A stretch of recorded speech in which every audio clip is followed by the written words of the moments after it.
All right, so we are back after almost a 2 month break, and I'll go into a little bit of detail about that. But glad to be back. Glad to be reporting a little bit of news. Uh, so I mostly just took a break because of schoolwork and mental health reasons. You do enough of this shit, you just hate life. You need to, as they say, go touch grass, as a lot of Republicans try to tell us for caring. But no, um, I got out in the world. I took care of myself a little bit. I took care of my dogs. My older dog. If I didn't mention it in any videos before, she had surgery at the beginning of February on her eyes. She's seeing great. I'm so happy about that. Um, Work's going well. School's going well. The semester's almost ending. Almost over. But yeah, I've had some issues with that with professors, and yeah, student loans aren't the only issue students have. Sometimes it's just bad professors. Sometimes it's semi-retired professors who haven't graded anything since February. So that's something I'm dealing with. But besides that, life's been good. Planted some trees, started doing yoga, taking care of myself a little better. I haven't drank in a little bit. I'm going to have some beer tonight because of some great news I'm going to post in the next video.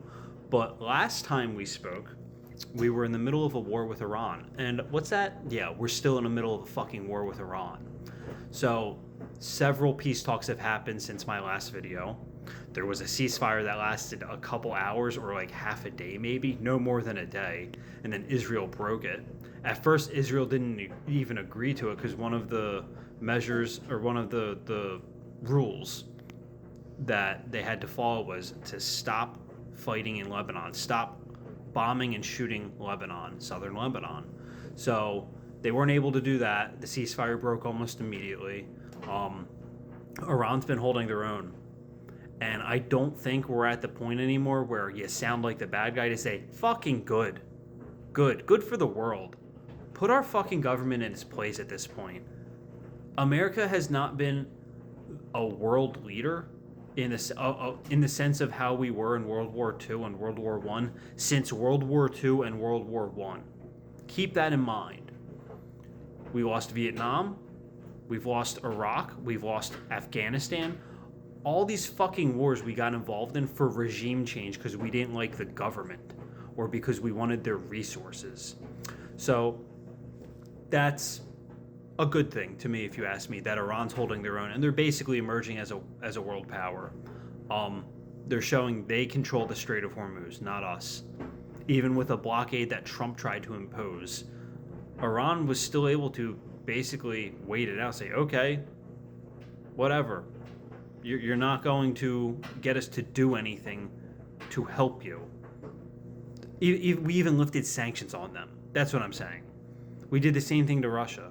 Nothing that Trump has done has helped the United States in this war, in this scenario, in this conflict.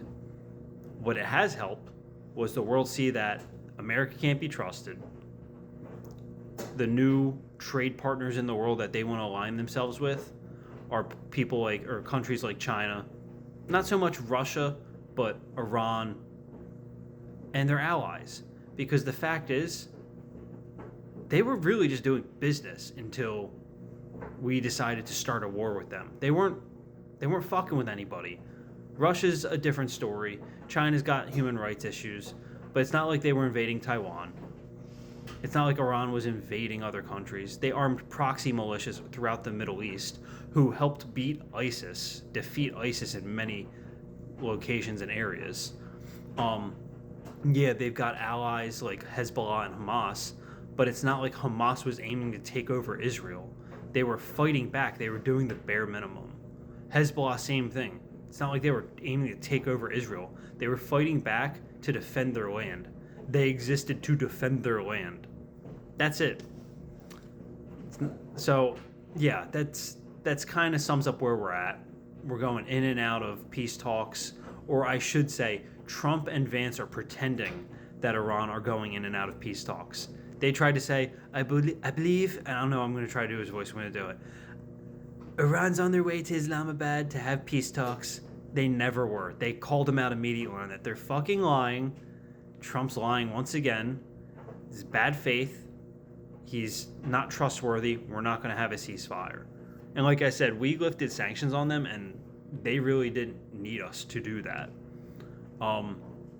Another thing that was floated was Trump was going to give Iran $20 billion. And I believe this is money that we froze from them. We seized from them. Now, if you don't remember, over the last 10 fucking years, the Obama nuclear deal was bitched about left and right, or I shouldn't say left and right to get people confused. It was bitched about nonstop by Republicans and conservatives simply because we gave back Iran their money. Because they didn't have anything to bitch about anymore. Because Iran was sending out their uranium to be enriched and having it given back to them so they can have power plants, nuclear energy. So it kind of, debunked the, they're building nuclear weapons bullshit. So Trump wants to give them $20 billion when during the Obama nuclear deal, they did that and they abided by it. And we gave them money we froze to the tune of, I think it was $1.7 billion, which, fact check me, I might be getting my numbers wrong on this. It's been a couple days since I looked it up. In today's money, that is valued at $2.6 billion. It's not even close to what Trump was floating giving them. So there's all that bullshit going on, and there's no end in sight. There's no way out of this. Trump is fucked. Gas has kind of settled around $4. It looked like for a moment there it was going to shoot up to $5. That's still likely going to happen. And that's because the last month has really just been the markets reacting. It's not been the actual industries going, oh, there's a shortage. We're lacking in supply. No, that's about to happen. And the price of everything from like sulfur, which is used in chicken feed, petroleum for various reasons, crude oil, for heat, for engines, used in different products for plastics, you name it. Fertilizers, you name it. Anything that goes through the Strait of Hormuz, prices are going up. So take the last year of tariffs. Think about that. Think about how prices have gone up. Now watch them increase further. We're also hearing that there's a chance of stagflation because our economy is shrinking, whether people want to talk about it or not. Jobs have not met demand over the last year. They have not been at expectation over the past year. And it seems like we're heading towards a recession. And stagflation is when your economy shrinks and inflation increases. So throw that word around for you. Now, one thing I do want to talk about is, I think I mentioned it already, that it's not wrong to say that Iran is winning. It's just factual. But to go further, you don't have to root for the country you were born in. I'm rooting for Iran in this case. I really don't give a fuck. We're at the point where we are the aggressors. We are the bad guys. We are the axis of evil. Or as Kyle Kulinski says, I like this, the axis of Epstein. Because Israel and Trump, the only reason that Trump is doing this, partially I should say, it's mostly, I would say 50% to 100%, is because Israel is likely framing him. They got dirt on him through the Epstein files, through Epstein, because Epstein was definitely Mossad. But regardless, they got us into this. They're not willing to admit they're wrong, and they're not backing down. And it's hurting all of us. It's hurting all the working class people. It's not hurting the millionaires, it's not hurting the billionaires. It's hurting us. And I don't think it's wrong to say, in fact, I'm not even say I don't think, it's not wrong to say, hey, the country that is bombing children and schools right off the bat, or at all, and doing this to take people's resources, or just because they don't like a region, they're the bad guys. Also, if this had anything to do with religion, Israel wouldn't be bombing synagogues. They bombed at least one synagogue in Iran. For those of you who did not know, there are at least 100 synagogues in Iran.